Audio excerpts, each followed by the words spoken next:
Imagine a place where 90% of the population lives on just 0.2% of the land. Sounds unbelievable? Welcome to Ontario, Canada.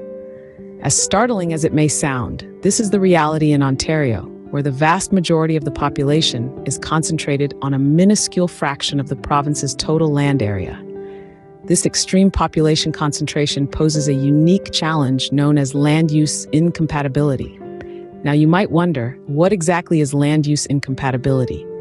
It's when different land uses or activities conflict with each other, leading to negative impacts on the environment, economy, or quality of life. It's like trying to host a loud rock concert next to a serene library. The two just don't mix.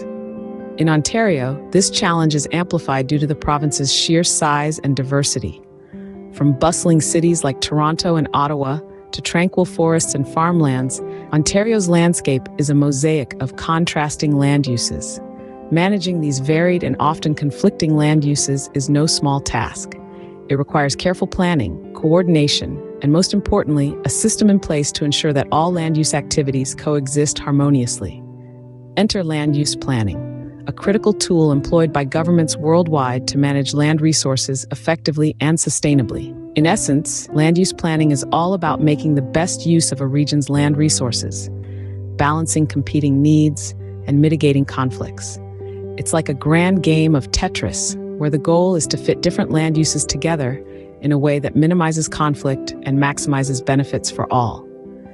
In Ontario, land use planning plays a pivotal role in shaping the province's landscape, guiding infrastructure development, and ensuring sustainable growth. But the process is far from simple. It involves a complex interplay between provincial and municipal government systems, each with its own set of responsibilities and challenges. So how does Ontario manage this land use challenge? It's a tale of two government systems. At the helm of Ontario's land use planning is the provincial government, a key player with some hefty responsibilities. Let's dive into what these responsibilities are. First and foremost, the provincial government is the driving force behind the Planning Act. This act is the cornerstone of land use planning in Ontario, setting out the ground rules for land development and how decisions about land use are made. It's the provincial government's job to ensure this act is implemented effectively and fairly across the province. Next up, we have the creation of provincial plans. These are in-depth strategies designed to shape the physical, economic, and social development of the province. They include policies on everything from agriculture and natural resources to housing and transportation. The provincial government is the mastermind behind these plans, setting out the vision for Ontario's future. Two of the most significant provincial plans are the Greenbelt Plan and the Oak Ridges Moraine Conservation Plan. The Greenbelt Plan aims to protect, conserve, and enhance the Greenbelt's natural and cultural features and functions. It's a green oasis, a hub for biodiversity, and an essential part of Ontario's landscape.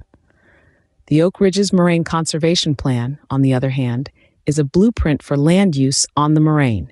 It's designed to protect the moraine's ecological and hydrological functions, which are vital for the health of many communities across the province. The provincial government is the guardian of these plans, making sure they are followed and enforced. So as you can see, the provincial government wears many hats in Ontario's land use planning. From legislating the Planning Act to crafting provincial plans and safeguarding the Greenbelt and the Oak Ridges Moraine, the provincial government plays a pivotal role in shaping the province's land use policy. But the provincial government doesn't work alone. Closer to the ground, municipal governments are the foot soldiers in Ontario's land use planning battle. These local entities shoulder the responsibility of developing and implementing municipal plans, which are essentially the blueprint for the development of their respective communities. These municipal plans are not created in isolation, though. In fact, they are designed to fit within the larger framework of provincial plans, and as such, must align with the overarching objectives set forth by the provincial government. This means that while municipal governments have the autonomy to steer the development of their local areas, they do so with a clear understanding of the broader provincial vision for land use and development. So, how do municipal governments go about implementing these plans? It begins with the drafting of an official plan, a strategic document that outlines the municipality's goals and policies concerning land use. This plan is then used as a guide for making decisions on land use planning matters, including zoning bylaws, subdivision plans, and the construction of infrastructure. For instance, let's consider a case where a municipality in Ontario has identified a need for more residential spaces. The municipal government would then revise their official plan to include policies promoting residential development. This could involve zoning certain areas for residential use, or even incentivizing developers to build in specific areas. Yet, it's not all about construction and development. Municipal governments also play a crucial role in preserving green spaces. For example, under the guidance of the Greenbelt Plan and the Oak Ridges Moraine Conservation Plan, municipalities can designate areas as protected lands, preventing any form of development that would compromise the ecological integrity of these spaces. These are just a few examples of the critical roles that municipal governments play in land use planning. From shaping the physical layout of their communities to preserving the natural environment, these local entities are pivotal in determining how land is used in Ontario. So with these two government systems, land use planning should be a breeze, right? Not so fast. Despite the best efforts of both levels of government, land use incompatibility in Ontario is a very real issue. Let's dive into some specific examples to illustrate this. A classic case is the conflict between agricultural land use and residential development. Ontario's Greenbelt, a protected area of green space, farmland, forests, wetlands, and watersheds, is a prime example. It's a haven for farming, yet its proximity to major urban centers like Toronto makes it an attractive spot for developers. The result? Tension between preserving agricultural land and accommodating population growth. An example that stands out is the proposed development in the town of Whitchurch-Stouffville, where plans for residential subdivisions threatened prime agricultural land. This raised concerns about the loss of farmland and potential environmental impacts, highlighting the struggle to balance different land uses. Another example of incompatibility lies in the industrial and residential land uses.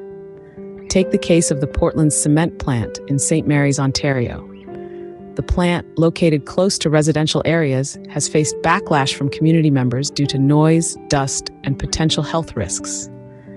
This illustrates the challenge of co-locating industrial and residential uses and the need for better planning to minimize conflict and ensure the quality of life for residents. So how can we avoid these situations? One strategy is strengthening land use policies. Ontario's provincial policy statement, for instance, provides direction on land use planning to promote sustainable development and protect resources.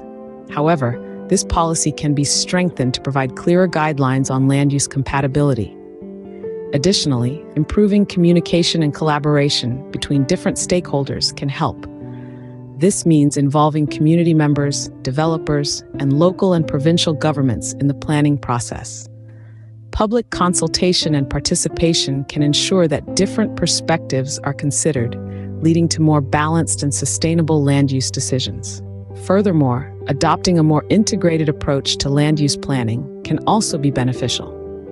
This means considering the interconnections between different land uses and the impacts of decisions on the environment, economy, and society.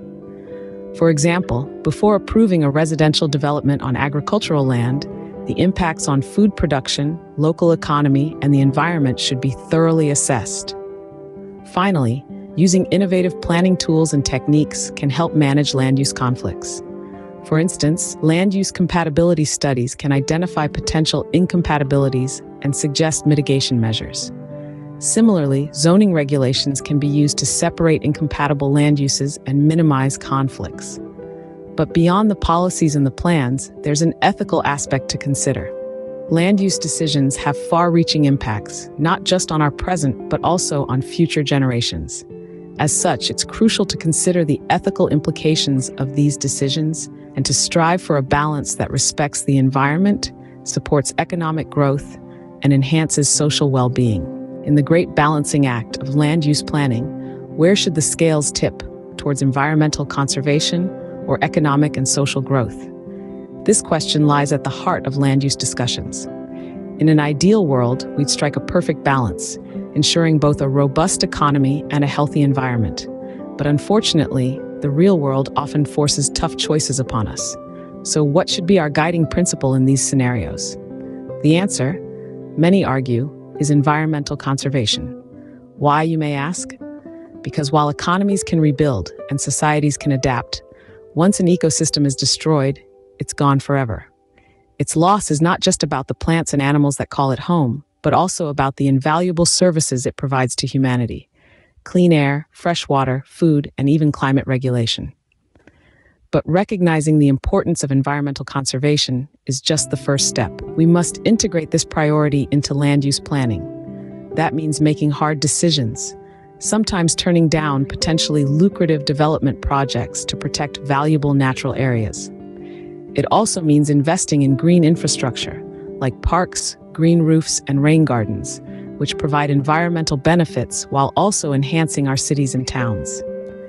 It's crucial to remember that economic development and environmental conservation are not always at odds. Sustainable practices can drive economic growth while preserving our natural resources. Think renewable energy, sustainable agriculture, and ecotourism. These sectors not only contribute to economic development, but also help protect the environment. Moreover, we must consider the social implications of our decisions. Environmental conservation often benefits the most vulnerable members of our society, who bear the brunt of environmental degradation. By prioritizing the environment, we're also promoting social equity. In conclusion, while economic and social growth are important, they should not come at the expense of our environment. As we plan for the future, we must remember that our actions today will determine the world we leave for future generations. Land use planning in Ontario is not just about managing space, it's about managing our future.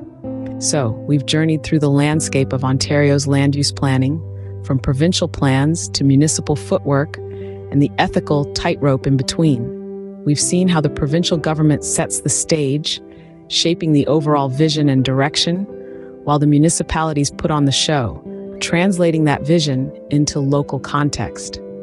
We've also navigated through the Greenbelt Plan and the Oak Ridges Moraine Conservation Plan, understanding the crucial roles these initiatives play in preserving our environment. We've delved into real-life examples of land use incompatibility, highlighting the need for effective and forward-thinking planning. We've grappled with the tough questions, the ethical dilemmas that arise when we weigh environmental conservation against economic and social growth. These are not easy decisions, but they're necessary ones. Through all this, we've come to appreciate the complexity and the importance of land use planning. Remember, every decision we make about land use today shapes the Ontario of tomorrow. Let's make it count.